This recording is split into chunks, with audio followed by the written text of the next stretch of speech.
Washington Pod presents Earl Nightingale. The other day, some friends and I were talking about man's faults and his propensity for getting into trouble of one kind or another. We finally agreed that what gets most people into trouble, the agency that has caused more trouble, pain, bloodshed, and grief in the world, is man's ability to speak, to open his big mouth and put his foot into it. Too often, I think, we forget the importance of silence. Far more sales have been lost by having said too much than by having said too little.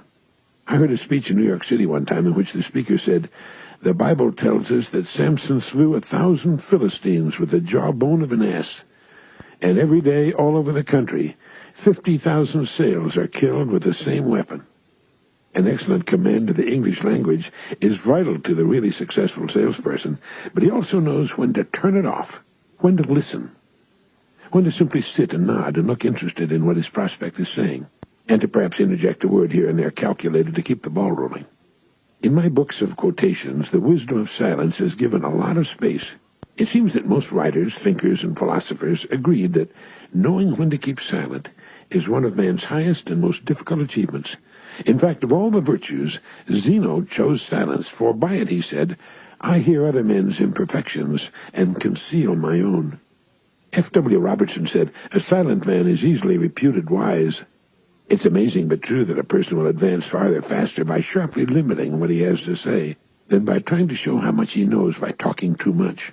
And Bulwer said, "The main reason why silence is so efficacious an element of repute is, first, because of the magnification which proverbially belongs to the unknown, and secondly, because silence provokes no man's envy and wounds no man's self-love."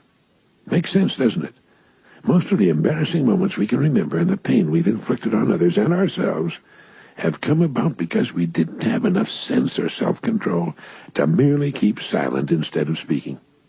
How often is silence the wisest of replies? And it's been written that well-timed silence hath more eloquence than speech.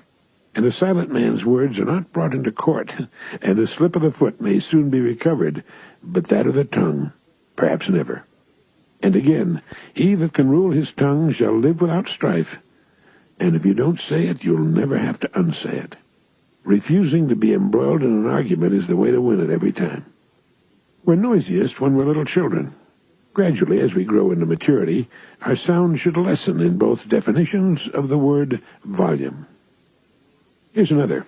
Nature has given us 2 ears, 2 eyes, and but 1 tongue, to the end that we should hear and see more than we speak. And another important point, neither speak well nor ill of yourself. If well, men will not believe you. If ill, they'll believe a great deal more than you say. And talking comes by nature, silence by wisdom. Of course, I'm a fine one to be talking about the wisdom of silence. It's also been written that he who would close another man's mouth should first tie his own.